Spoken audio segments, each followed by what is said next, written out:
The wrong door. Elena Martinez hurried down the busy street, clutching her worn leather purse against her chest. The rain had started again, and she desperately needed shelter. Her old umbrella had broken that morning, and now droplets of water clung to her dark hair as she searched for somewhere warm to wait out the storm.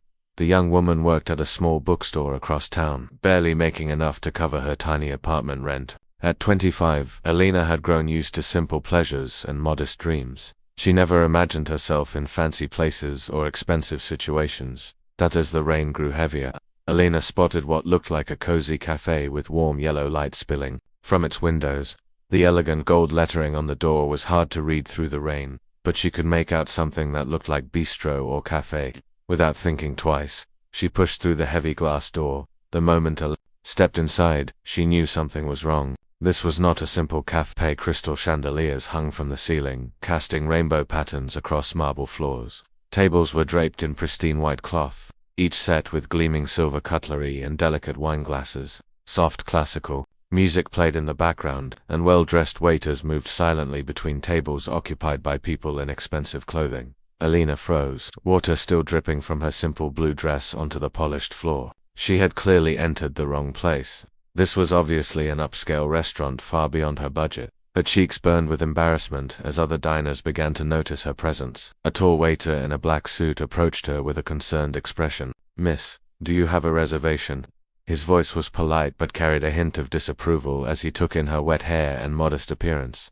"I know. I'm sorry," Elena stammered, backing toward the door. "I thought this was a cafe. I'll just leave." But before she could reach the exit, a deep voice spoke from behind her. "Wait." Elena turned to see a man rising from a corner table. He was tall, probably in his early 30s, with dark hair perfectly styled and wearing what was clearly a very expensive charcoal gray suit. His eyes were a striking shade of green, and when he looked at her, Elena felt as though he could see right through her soul. The man walked toward them with confident steps. "James," he said to the waiter, "please seat this young lady at my table." Elena's eyes widened.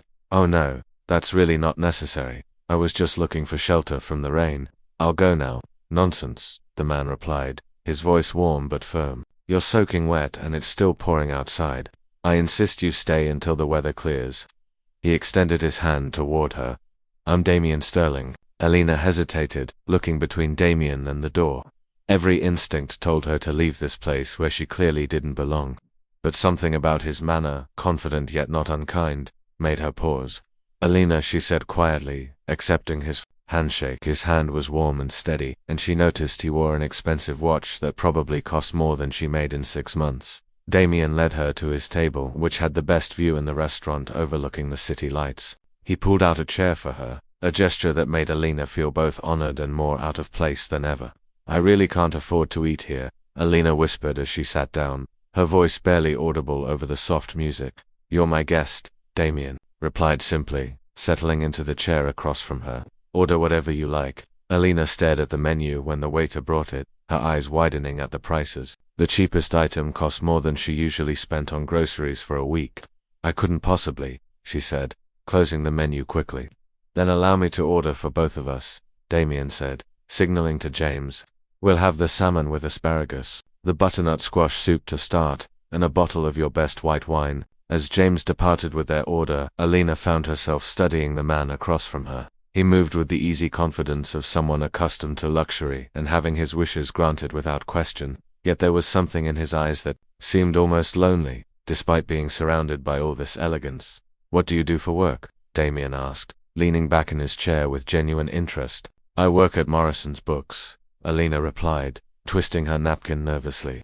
"It's a small, independent bookstore on 5th Street. Nothing glamorous." "Books are never unglamorous," Damien said with a slight smile. "What kind of books do you prefer?" Elena relaxed slightly, warming to a subject she was passionate about. "Everything, really. Fiction, history, poetry. I love stories that transport you to different worlds. There's something magical about losing yourself in a good book." "I can see that." Damien nodded, and Elena noticed he was studying her face as she spoke. "Your whole expression changes when you talk about books. You light up." Their conversation was interrupted by the arrival of the soup, which was presented with an artistic flourish Elena had never experienced. The butternut squash was creamy and perfectly seasoned, garnished with pumpkin seeds and a drizzle of cream that formed an elegant pattern on the surface. "This is incredible," Alina said after her first spoonful. She had forgotten her nervousness in the pleasure of tasting something so expertly prepared. "I'm glad you like it," Damien replied, though Alina noticed he seemed more interested in watching her enjoy the food than eating his own. "Can I ask you something?" Alina said, setting down her spoon. "Why did you invite me to join you? You don't even know me." Damien was quiet for a moment, swirling the wine that had been poured into his glass. "Honestly, you looked lost and a little scared, but there was something else. Dignity, maybe. You were embarrassed but not bitter about it. That's rare." Alina felt her cheeks warm again, but this time not entirely from embarrassment. "Most people would have just let me leave." "I'm not most people," Damien said simply. The main course arrived, and Alina marveled at the presentation. The salmon was perfectly grilled, the asparagus tender and bright green, arranged on the plate like a work of art. She had never tasted food so expertly prepared that as they ate, their conversation flowed more easily. Damien asked about her favorite books, her dreams, her thoughts on everything from travel to philosophy. In return, he shared stories of places he had visited, always carefully avoiding specifics about his work or wealth. Alina found herself laughing, more than she had in months. Damien had a dry sense of humor and a way of making even ordinary observations seem clever and interesting. For brief moments, she almost forgot about the expensive surroundings and the vast difference in their circumstances. "The rain has stopped," Damien observed, glancing toward the windows. Alina looked outside and saw he was right. The storm had passed, leaving the streets wet but clear. She knew this meant it was time for her to leave, to return to her real life, and leave this fairy tale evening behind. "I should go," she said reluctantly, though part of her wanted to stay in this warm, elegant space with this intriguing man forever. "Should you?" Damien asked quietly, his green eyes holding hers.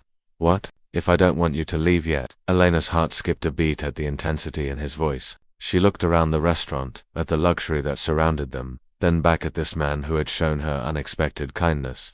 "I don't understand why you'd want me to stay," she said honestly. "We're from completely different worlds." Damien leaned forward slightly, his voice low and serious. "Maybe that's exactly why I want you to stay. You're real Alina in a world full of people who want something from me. You walked in here by accident, with no agenda, no expectations. Do you know how rare that is?" Alina felt something stirring in her chest, a warmth that had nothing to do with the wine or the elegant atmosphere. Looking into Damien's eyes, she began to wonder if sometimes the most beautiful things in life really did happen by accident. The evening was far from over, and Alina was beginning to realize that stepping through the wrong door might have been the most right thing she had ever done. The captive guest, the soft glow of candlelight flickered across Damien's face as he watched Alina contemplate his words. She sat perfectly still, her hands folded in her lap, clearly wrestling with something much larger than a simple dinner invitation. "Should really go home," Alina said again, though her voice lacked conviction. "I have work tomorrow, and this is all very overwhelming." Damien signaled to James, who appeared instantly at their table. "Please bring us the dessert menu and some coffee," he said, then turned back to Alina with a gentle smile. "Humor me for just a little longer. There's something I want to show you." Before Alina could protest, Damien stood and offered her his hand. "Come with me." Against her better judgment, Alina found herself taking his hand and following him through the restaurant. Other diners watched with curious expressions as Damien led her past the main dining area toward a staircase she hadn't noticed before. "Where are we going?" Alina asked, her heart beating faster as they climbed the elegant spiral staircase. "You'll see," Damien replied mysteriously. At the top of the stairs, Damien opened a door that led onto a private rooftop terrace. Alina gasped. At the sight before her, the space was transformed into an outdoor paradise, with string lights creating a canopy of stars overhead. Comfortable seating areas were arranged around small fire pits, and the entire city spread out below them like a glittering carpet. "This is incredible," Alina breathed, walking to the railing and looking out over the skyline. "I had no idea places like this existed." "Most people don't," Damien said, joining her at the railing. "This restaurant is mine, actually. I designed this terrace as a private space where I could escape when the world becomes too much." Alina turned to stare at him. "Your restaurant, you own this place?" Damien nodded, looking almost apologetic. "Sterling's I own several restaurants, actually, along with some other businesses. I should have mentioned it earlier." "Several restaurants," Alina repeated slowly, trying to process this information.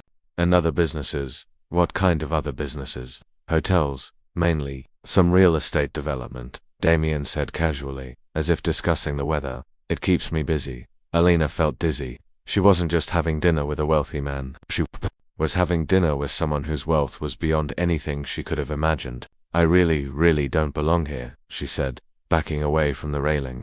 Stop saying that, Damien said firmly, catching her hand. You belong wherever you choose to be, Alina. Wealth doesn't make someone worthy of respect or kindness. Character does. Easy for you to say when you have both, Alina replied, though she didn't pull her hand away. Damien was quiet for a moment, looking out over the city. My father built the first Sterling hotel when I was 10 years old.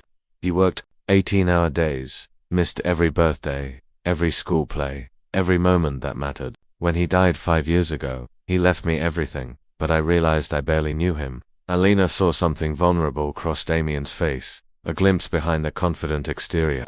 I'm sorry, she said softly. The point is, Damien continued, I've spent the last 5 years surrounded by people who see dollar signs when they look at me. Business associates who want deals, women who want luxury, friends who want favors. Tonight, you walked into my restaurant by accident and worried about the cost of soup. Do you understand why that matters to me? Alina felt her resistance melting. There was something painfully honest about the way Damien spoke, something that made her want to comfort the loneliness she heard beneath his words. I understand, she said quietly, but I still don't know what you want from me. Damien turned to face her fully, his green eyes intense in the soft light. I want to know you, Alina. I want to hear about your life, your dreams, the books you love. I want to show you things you've never seen and go places you've never been. I want to remember what it feels like to be with someone who sees me as just a person, not a bank account. Alina's breath caught. That sounds like you're asking me to stay for more than just dessert. Maybe I am, Damien said, stepping closer. What if I offered you a deal? Stay with me for 1 week. Let me show you my world, and in return, show me yours. No obligations, no expectations beyond spending time together. A week. Alina's eyes widened. I can't just disappear from my life. For a week, I have responsibilities, bills to pay, work. What if I told you that wouldn't be a problem? Damien asked. What if I could arrange things so that your absence wouldn't cause any hardship? Alina stared at him. You're talking about paying my bills, aren't you? Essentially paying me to spend time with you. I'm talking about removing obstacles so we can get to know each other without you worrying about practical matters, Damien corrected. There's a difference. Alina walked to one of the comfortable chairs near a fire pit and sank into it, overwhelmed. This is crazy. You're essentially a stranger, and you're offering too. What exactly are you offering? Damien sat across from her, leaning forward with his hands clasped. I'm offering you an adventure, Alina. A week of experiences you'll never forget. Fine dining, travel, shows, anything you want. In exchange, I get the company of someone genuine, someone real. And after the week, Alina asked. After the week we go our separate ways, if that's what you want. No strings attached, no expectations. You'll have had an incredible experience, and I'll have had the gift of your company. Alina studied his face in the firelight. Why me though? You could have this arrangement with anyone. Someone more sophisticated, more beautiful, more... What? Damien interrupted. More artificial, more calculating. Alina, you have no idea how refreshing your honesty is. When you smiled at that first taste of soup, it was pure joy. When you talked about books, your whole face lit up with passion. Those are things money can't buy. Alina felt torn between the sensible part of her that screamed this was too good to be true, and another part that whispered this might be the chance of a lifetime. What would we do for a week? Whatever you want, Damien said simply. We could stay in the city and explore every museum, every hidden restaurant, every secret spot I know. Or we could travel. I have a house in the mountains, a place by the ocean. We could go to Paris, London, anywhere that interests you. Paris. Alina's voice was barely a whisper. She had dreamed of visiting Paris since she was a little girl, but had never imagined she would have the means. Have you ever been? Damien asked, noticing her reaction. Alina shook her head. I've never been anywhere, really. I've barely left the city. Then we'll go to Paris, Damien said decisively. We'll walk along the Seine, visit the Louvre, have coffee at sidewalk cafes. We'll buy you books from Shakespeare and Company. Alina felt tears prick her eyes at the image he painted. It sounded like something from a dream, too wonderful to be real. I'm scared, she admitted. Of what? Damien asked gently.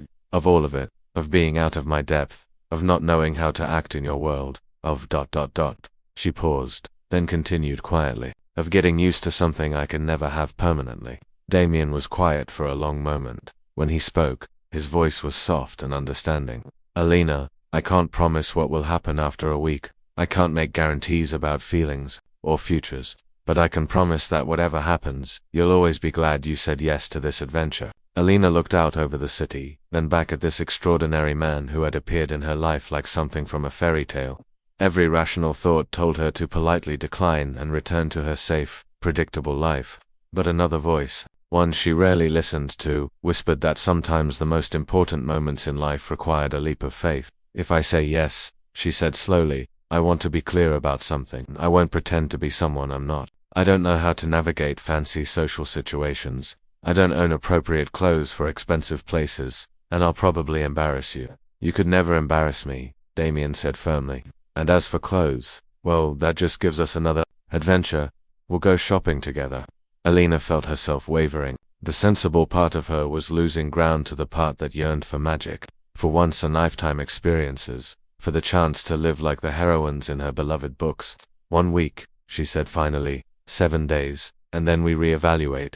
Damien's face broke into a smile that transformed his entire appearance. 7 days, he agreed, standing and offering her his hand once again. As Alina took his hand and let him pull her to her feet, she felt as though she was stepping off a cliff into the unknown. But looking into Damien's eyes, she realized that sometimes the most terrifying leaps led to the most beautiful flights. The city sparkled below them, full of promise and possibility, as Alina said yes to an adventure that would change her life forever.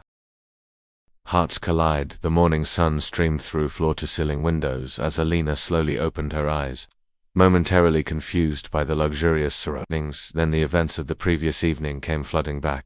She was in the guest suite of Damien's penthouse apartment, having agreed to his incredible proposal.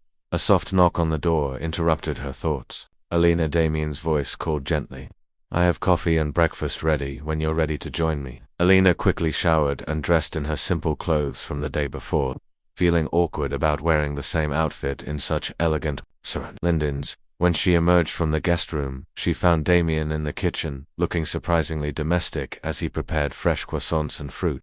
Good morning, he said, his smile warm and genuine. I hope you slept well. Better than I have in months, Alina admitted, accepting the cup of perfectly brewed coffee he offered. Your guest room is larger than my entire apartment, Damien chuckled. Well, today we remedy your clothing situation, and then I thought we might start with something simple. There's a small art gallery I'd like to show you, followed by lunch at a quiet bistro. Nothing too overwhelming. Alina felt some of her nervousness ease. That sounds lovely, actually. Their first stop was an exclusive boutique where Alina felt immediately intimidated by the pristine displays and intimidating price tags hidden discreetly on elegant tags. Damien seemed to sense her discomfort and spoke quietly to the store manager, a sophisticated woman named Vivian. We're looking for a complete wardrobe, Damien explained. Casual pieces, evening wear, something for every occasion. The lady has excellent taste, so please show her everything and let her choose what speaks to her.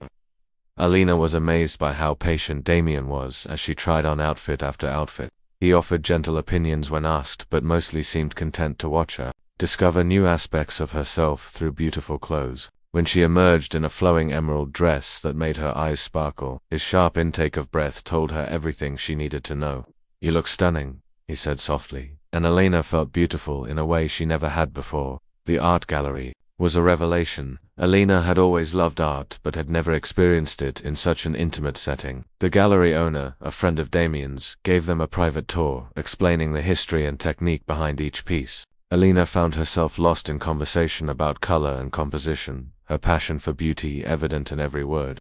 You have an excellent eye, the gallery owner complimented her. Have you studied art formally? Only through books, Alina replied. But she glowed under the praise. Damien watched her interact with the art and the gallery owner, seeing yet another facet of her personality emerge. She was intelligent, curious, and had natural grace that couldn't be taught or bought. Over lunch at the quiet bistro, Alina felt brave enough to ask more personal questions.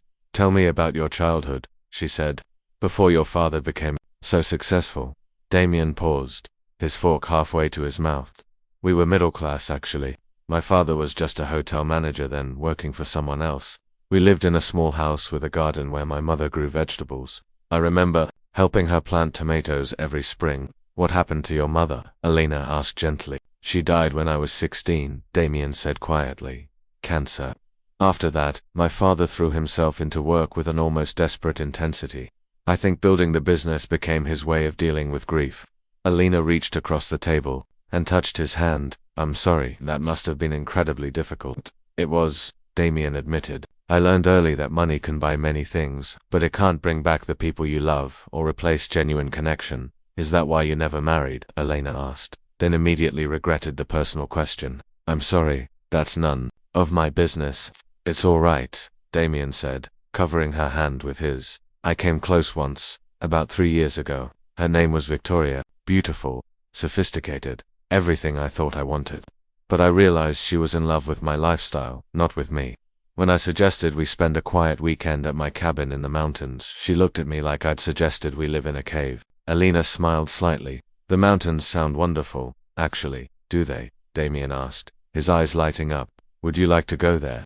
We could spend a few days away from the city, just talking and enjoying nature. I'd love that, Alina said honestly, and meant it. That evening, Damien took her to a small jazz club where they sat in a dimly lit corner booth, sharing wine and listening to music that seemed to wrap around them like silk. Alina found herself relaxing completely for the first time, laughing at Damien's stories and sharing her own. Tell me about your dreams, Damien said during a quiet moment between sets. If you could do anything with your life, what would it be? Alina was quiet for a moment, swirling her wine. I've always wanted to write, she said finally. Stories, maybe novels someday. But it seems so impractical, so unlikely to succeed. Why unlikely? Damien asked. You love books. You understand what makes a good story. You have experiences and observations that are uniquely yours. What more do you need? Time, Alina said simply, and the financial security to take the risk. Right now, I can't afford to cut my hours at the bookstore to write. What if that wasn't a concern? Damien asked carefully. What if you had the freedom to pursue writing without worrying about immediate income? Alina looked at him suspiciously. You're not offering to support me while I write, are you? Because that would change everything between us, would it? Damien asked. Or would it simply remove an obstacle to your happiness? It would make me dependent on you, Alina said firmly. I won't be someone's kept woman, no matter how generous the offer. Damien admired her independence even as it frustrated him. What if it wasn't about dependence? What if it was about partnership? Partnership, Alina repeated. I have connections in the publishing world, Damien explained. I could introduce you to editors, agents, people who could help you whether you succeed or fail based on your talent, not on my influence. The money would just buy you time to develop that talent. Alina felt torn. The offer was incredibly tempting, but it also felt dangerous. I need to think about it, she said. Of course, Damien agreed. Take all the time you need. As the evening wound down, they walked slowly back to Damien's penthouse, both reluctant to end the perfect day. In the elevator, Alina found herself studying Damien's profile, wondering how this incredible man had come into her life.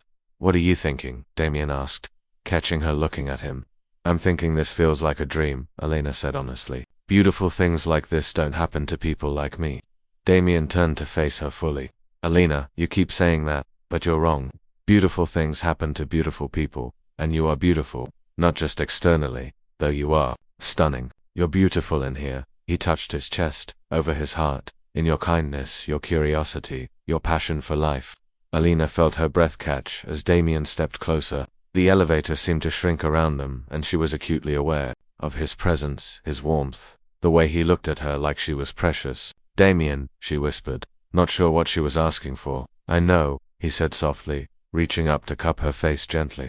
I feel it too. When he kissed her, it was soft and tentative at first, a question rather than a demand. Alina found herself melting into him, her hands coming up to rest against his chest as she kissed him back with a passion that surprised them both. When they finally broke apart, both were breathing hard. Alina looked into Damien's eyes and saw her own wonder reflected there.